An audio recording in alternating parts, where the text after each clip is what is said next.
As the global Sumud Flotilla continues to approach Gaza to break the Israeli siege, activists on board have denounced overnight intimidation attempts by the Tel Aviv regime. And on Wednesday, the U.S. government shut down after congressional Democrats refused to support a Republican bill to extend funding for federal departments. And in Ecuador, the national president of the Citizens' Revolution Movement, Luisa Gonzalez, denounced fraud after learning that the coalition was not accepted to participate in the campaign for the referendum and popular consultation in November 2025. Hello, welcome from the South. I'm Luis Alberto Matos from the teleSUR studios in Havana, Cuba.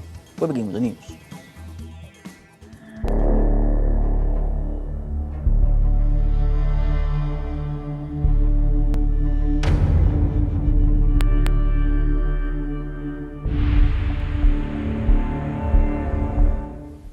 As the global Sumud Flotilla continues to approach Gaza to break the Israeli siege, activists on board have denounced overnight intimidation attempts by the Tel Aviv regime. Precisely, flotilla members informed that Israeli military vessels had approached the humanitarian fleet, launching a cyber attack which damaged devices and triggered navigation connectivity issues. The vessels comprising the flotilla are some 100 nautical miles from Gaza, close to the location where the Matlin was intercepted months ago during a similar mission. It's the largest attempt ever to break the siege, as the flotilla counts on 41 boats backed by international law. In this scenario, activists on board have reaffirmed their commitment to nonviolence and to continue pursuing the goal of creating a people's humanitarian corridor for Gaza. We're now underway again, and we know that we're going to be facing these types of threats or these types of intimidations more and more as we move forward. We're aware of this, and we're here to challenge this, to challenge attacks, to challenge threats, to challenge potential interceptions in international waters that violate international law. And we're here to continue to create a humanitarian corridor, to break the siege, and to stand in solidarity with the Palestinian people, because none of what we're undergoing here, which is of course very intense and very can be very dangerous and very risky, is nothing compared to what Palestinians live every day. So yes, we keep going. And the Hamas resistance movement assesses a ceasefire agreement in the Palestinian territories proposed by U.S. President Donald Trump. The proposal was presented by Egypt and Qatar to Hamas, and it was emphasized that the movement's negotiators will approach it in a responsible manner. For its part, the White House announced the plan was discussed with Israeli Prime Minister Benjamin Netanyahu, who said he has the support of the leaders of Arab and Islamic countries. In response to the proposal, Hamas negotiators said that their mediators will study the plan and submit a response to it.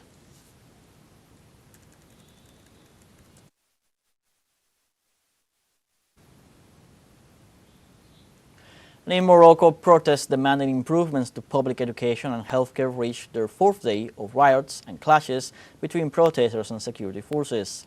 Behind the protests is a youth movement known as Generation C212, which in a statement on its Facebook page expressed its regret for the riots and vandalism against public and private property.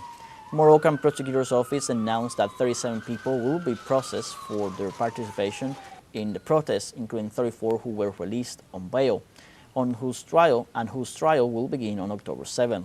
The protests that began on September 27th in a context of growing public discontent over social inequality, especially after the news of the death of 8 pregnant women in a public hospital in the city of Agadir. And the president of Madagascar, André Rajoelina, announced the dissolution of his government due to protests against economic measures and cuts to basic services. In a televised speech, the president acknowledged the disappointment of the protesters who took to the streets to denounce the lack of reliable electricity and water supplies. Demonstrations resulted in the immediate dismissal of Prime Minister Christian Tsai and all cabinet ministers, although they will continue to perform their duties on an interim basis until a new government is elected. These demonstrations took place in the country's capital, Antananarivo, where police forces used tear gas and rubber bullets to dissipate the crowd and restore public order.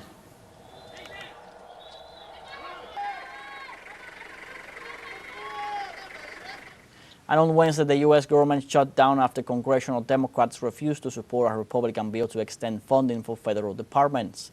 The vote to extend federal funding for 7 weeks fell short of the 60 supporters needed. In this context, Democrats insist that they will only support funding if President Donald Trump and Republicans agree to their health care demands. In response, the White House has threatened mass layoffs of federal workers if the government's funding is not maintained. The shutdown is the first since a 35-day closure that occurred in December 2018. Senate Republicans have scheduled another round of votes on the funding bill Wednesday morning.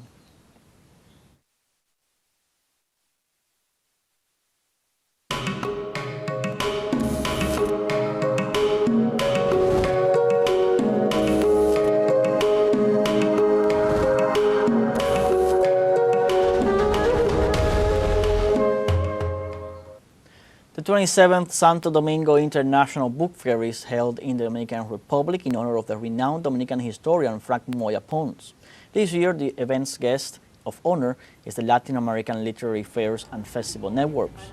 The festival will continue until October 5th with its 15 thematic sections, conferences, and more than 120 exhibition spaces with the aim of continuing to bring reading to all audiences with special attention to school children and children in order to strengthen their experiences and creativity.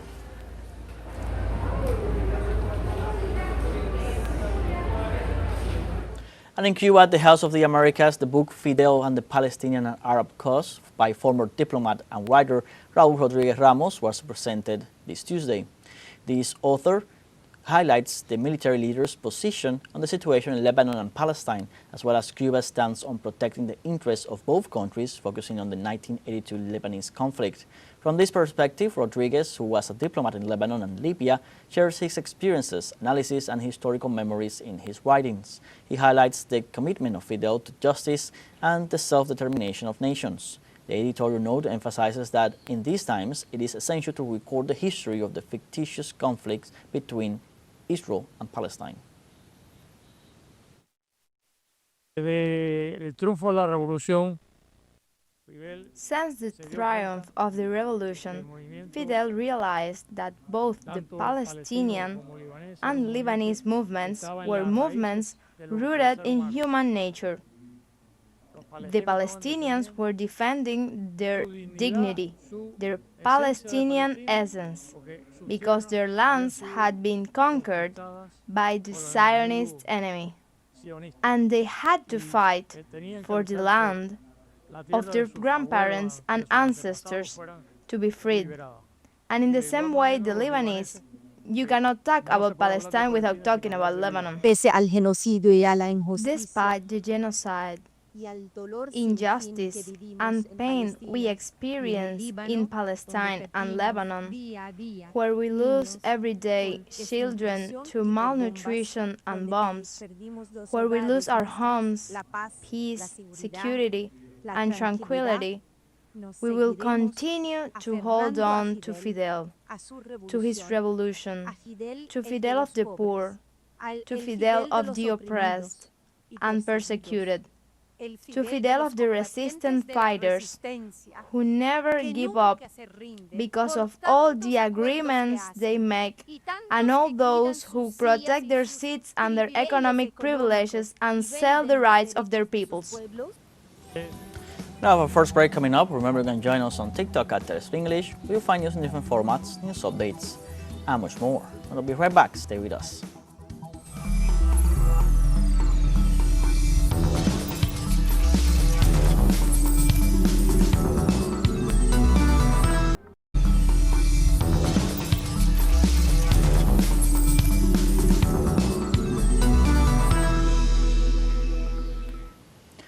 Welcome back. In Venezuela, the Commander-in-Chief of the Bolivarian Armed Forces, Nicolás Maduro, led the master class on the occasion of the opening of the 2025-2026 academic year at the Bolivarian Military University of Venezuela. President Maduro declared that the backbone of the country's military revolutionary process is driven by the Bolivarian Military University of Venezuela. Maduro emphasized that the country today has a strong state, supported by the 5 powers established in the Constitution. However, he emphasized that there are 2 additional powers, which are the empowered and active people's power and the military power, which has been built up over the years in a united manner. On the other hand, the president welcomed the international support in the face of U.S. aggression in the region. During the event, the president received the title of Doctor Honoris Causa in National Security in recognition of the outstanding role he has played in firmly and courageously defending the territorial integrity of Venezuela.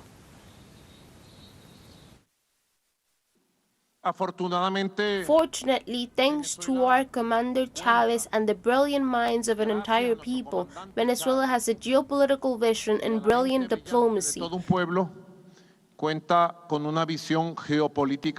Last week was the 80th session, 80 years since the creation of the United Nations Organization, and thanks to that clear,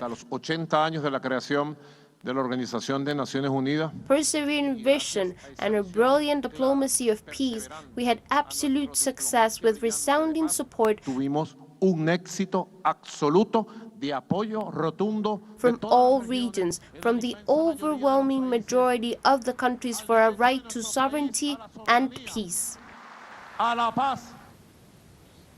In Mexico, during her morning press conference on Tuesday, President Claudia Sheinbaum rejected the treatment received by the Mexican migrants on the part of the United States authorities and said that the guarantee of their safety is a responsibility of the U.S. government. What we do is show our disagreement and fight for justice. The guarantee of the safety of Mexicans in the United States is the job of the United States government itself. If there is a violation, then we intervene by protecting Mexicans through the consular means available and with our support if they want to file a complaint.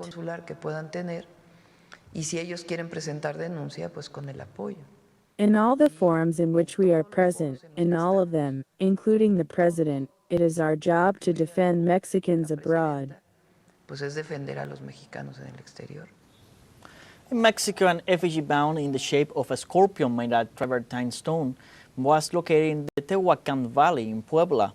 This mound, which dates back to between 600 and 1100 AD, is part of a complex covering approximately 9 hectares that includes 11 other mounds, some with rooms and a well. A modern offering was found at the head of the scorpion with vessels containing tobacco and chilies, suggesting the continuity of cultural practices in the area. In addition, various objects were recovered from the discovery, including ritual and commercial utensils, indicating exchanges between different Mesoamerican regions.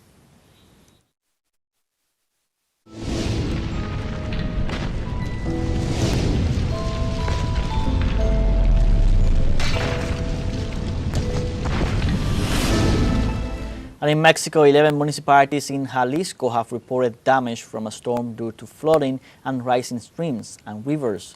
In light of this situation, the governor of Jalisco, Pablo Lemus Navarros, committed to supporting those affected and making budget reallocations to assist them.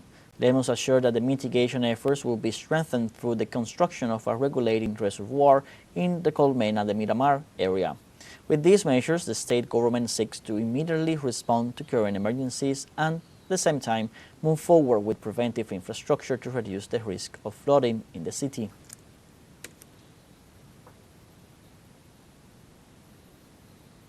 And Bermuda closed its schools, government offices, and international airport in anticipation of the imminent arrival of Hurricane Imelda, which is expected to hit the island late Wednesday with sustained winds of Category 1 hurricane.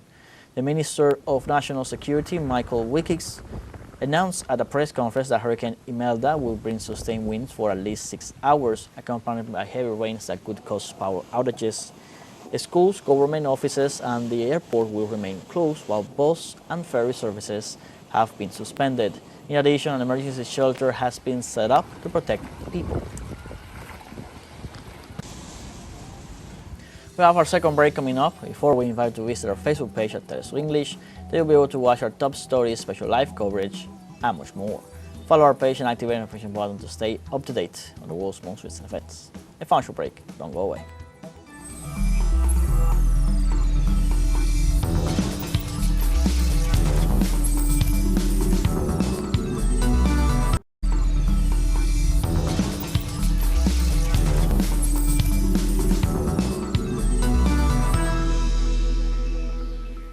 Welcome back. In Ecuador, the national president of the Citizens' Revolution Movement, Luisa Gonzalez, denounced fraud after learning that the coalition was not accepted to participate in the campaign for the referendum and popular consultation in November 2025. In public statements, Gonzalez described this exclusion as the beginning of a fraud to block Citizens' Revolution Movement's participation in the election campaign. She also said that they will use all legal, administrative, and judicial means to reverse the decision. The Ecuadorian National Electoral Council's decision has sparked a heated debate about the legality of the process, electoral fairness, and the future of Citizens' Revolution in the political arena.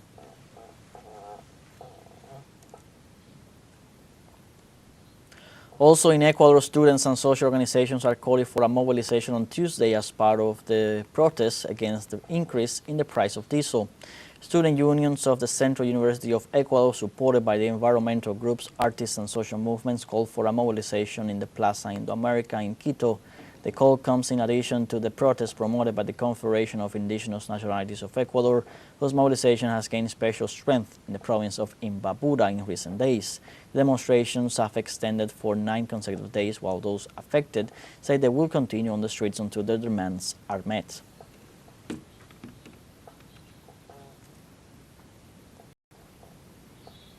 Meanwhile, the Confederation of Indigenous Nationalities of Ecuador presented its demand, which mainly include the repeal of Decree 126, which approved the elimination of the diesel subsidy and a solution to the health and education crisis facing the country. The group also calls for an end to mining and extractive expansion to guarantee the life and safety of indigenous peoples, as well as a reduction in VAT from 15% to 12%. In addition, they demand the immediate release of the 12 people detained in Otavalo and all those arrested in the national strike called by the sector. And the Confederation of Indigenous Nationalities of Ecuador intensified its demand by calling for the impeachment of Defense Minister Giancarlo Lofredo and Interior Minister John Reinberg for the violence that occurred during the national strike protest. During a session of the National Assembly's Constitutional Guarantees and Human Rights Committee, CONAI President Marlon Vargas reiterated the organization's firm stance against these abuses by the government. A second death was confirmed in the context of the protests, hiding tensions in the country. This incident comes on top of the murder of an indigenous leader on Sunday, September 28th, whose burial took place on the same day as the hearing, according to testimony presented.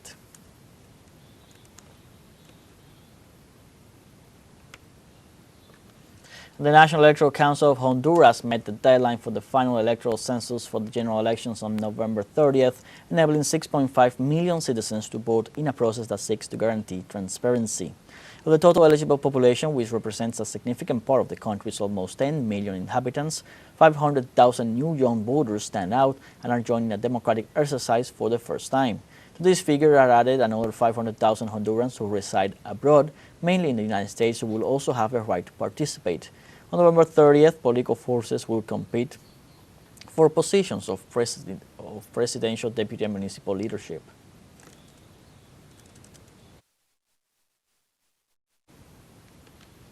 And the United Nations Security Council approved expanded the international security force deployed to Haiti and transformed it into a so-called gun suppression force.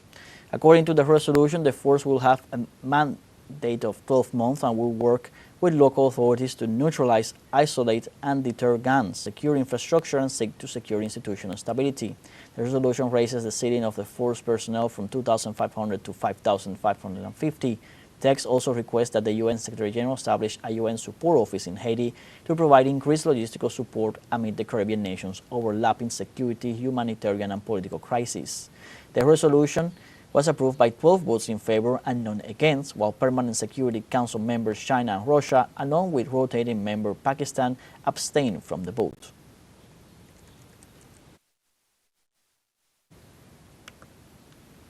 And in Argentina, the president of the Grandmothers of Plaza de Mayo, Estela de Carlotto, was hospitalized after suffering from food poisoning, but doctors confirmed that her condition was improving and that she is now at home in good health. According to reports from Grandmothers of Plaza de Mayo, Carlotto had to be admitted to hospital as a precautionary measure to be hydrated and monitored. Doctors who treated her confirmed that her condition is not serious and that she was able to stabilize quickly. The referent in human rights, who will turn 95 on October 22nd, remained lucid throughout the process and will continue with routine checkups despite her age. The Stella maintains a busy public schedule, and in 2014 she recovered her grandson Ignacio Montoya Carlotto. And like this, we have come to the end of this news brief. You can find this and many other stories on our website at telesurenglish.net. You can also join us on social media, Facebook, X, Instagram, Telegram, and TikTok. For TeleSUR English, I'm Luis Alberto Matos. Thanks for watching.